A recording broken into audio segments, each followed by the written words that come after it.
জয় মা দশরথী মহামায়া, কেমন আছেন সকলে? মায়ের আশীর্বাদে ভালো থাকতেই হবে।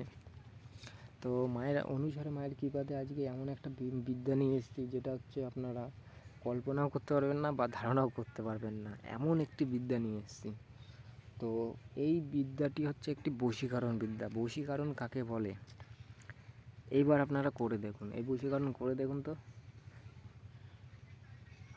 যেরকম আঠালি বলে না, আঠালি বা ফেভিকুইক যাকে বলে, পিরিতি কাঁঠালের আটা লাগলে পরে ছাড়ে না, ওরে পিরিত।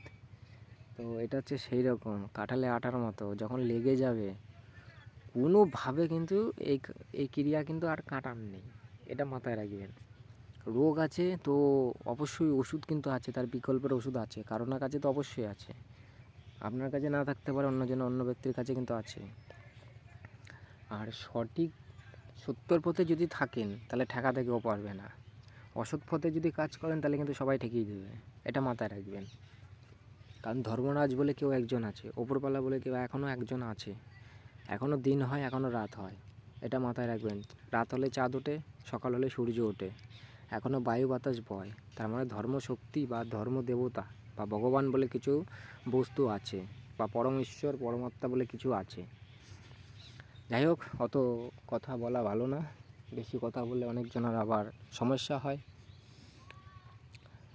তো আজকে যেটা হচ্ছে বশীকরণ। তো বশীকরণ কাকে বলে? মোহিনী আলাদা, আকর্ষণ আলাদা, বশীকরণ আলাদা। বশীকরণ যে আমার কথায় উঠবে, বসবে, যশ ঘষবে, অর্থাৎ আমি যেটা বলবো সেটা সে করবে, এটা হচ্ছে সে কালা জাদু বশীকরণ। তো এই বশীকরণ করতে হলে আপনাকে কি করতে হবে? তো এই বশীকরণটা আমি আপলোড করতাম না। তো এক বোন খুব পরিস্থিতি খুব খারাপ ছিল, সে আমাকে জানিয়েছিল। তো সেই উদ্দেশ্যে বোনের অনুসারে বা সেসব মায়েদের জন্য আমি এই বিদ্যাটি দিচ্ছি। আপনাদেরও জনকল্যাণে কাজে লাগাবেন, কিন্তু অসৎ কাজে লাগাবেন না। এই বশীকরণটি করতে হলে আপনাদের একটি গাছের শিকড় লাগবে। সেই শিকড়টা আপনাকে তুলতে হবে পূর্ণিমার দিন বা পূর্ণিমার আগের দিন। আপনাকে চতুর্দশীর দিন কী করতে হবে? গাছটির গোড়ায় যেতে হবে, গাছটিকে নিমন্ত্রণ করতে হবে। নিমন্ত্রণ করা হয়ে গেলে আপনাকে কি করতে হবে? পূর্ণিমার দিন উলঙ্গ হয়ে গাছের গোড়ায় যাবেন। কোনো গায়ে যেন মাজায় কোমরে কোনো ধাগা বা সুতো কোনো কিছু যেন না থাকে। তারপরে আপনি উলঙ্গ হবেন। উলঙ্গ হয়ে আপনাকে সেই গাছ আপনাকে তুলতে হবে। তোলা হয়ে গেল, এবার সেই গাছের কিছুটা অংশ আপনি নেবেন, নেওয়ার পর সেটাকে পেস্ট করবেন। পেস্ট করার পর এবার আপনি মহিলা হন, পুরুষ হন, যেই হন না কেন, আপনাকে একটি জিনিস বের করতে হবে, সেটি হচ্ছে আপনার ধাতু। অর্থাৎ আপনার ধাতুটা ওইখানে দিতে হবে, দিয়ে ওটাকে লেপন করতে হবে, ভালো করে মেশাতে থাকতে হবে, এবং অনামিক আঙুল দ্বারা আপনাকে মেশাতে হবে। বা আপনাকে এই আঙুলটা, যেটাকে বলা হয় আমাদের তর্জনী আঙুল, এই আঙুলটা যেটা হচ্ছে সবার উপর আঙুল তোলা হয়, এই আঙুল দিয়ে এইভাবে ঘুরবেন। তো এইভাবে ঘুরতে থাকবেন আর মন্ত্রটি বলতে থাকবেন।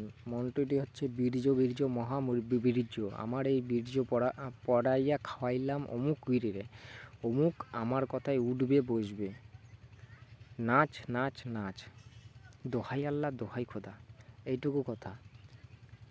তো এই কথাটা আপনাকে 3 বার বলতে হবে। 3 বার বলে 3টি ফু মারবেন। ফু মারার পর সেই বীর্যটা বা সেই লেপনটা আপনাকে সেই ব্যক্তিকে খাওয়াতে হবে।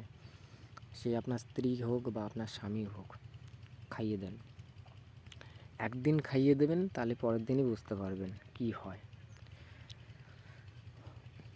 তো সেই বোন আমাকে বলেছিল যে এই পরিস্থিতি, সে বোন খুবই গরিব দুঃখী, স্বামী অন্যদিকে সম্পর্ক করে বেড়াচ্ছে, বাড়িতে কোনো অর্থ করিয়ে দিচ্ছে না, স্ত্রীর ওপর বোনের ওপর খুব অত্যাচার, মানে কি প্রতিদিন মারধর করে, স্বামীর কোনো কাজকর্মে মন লাগে না, সারাদিন ফোনে ব্যস্ত থাকে, যখনই মানে আর কি বাড়ি থেকে বেরোয় ওর কাছে যায়, এটা সেটা নানান রকমের মানে আর কি কী বলবো, একটা পারিবারিক সমস্যা।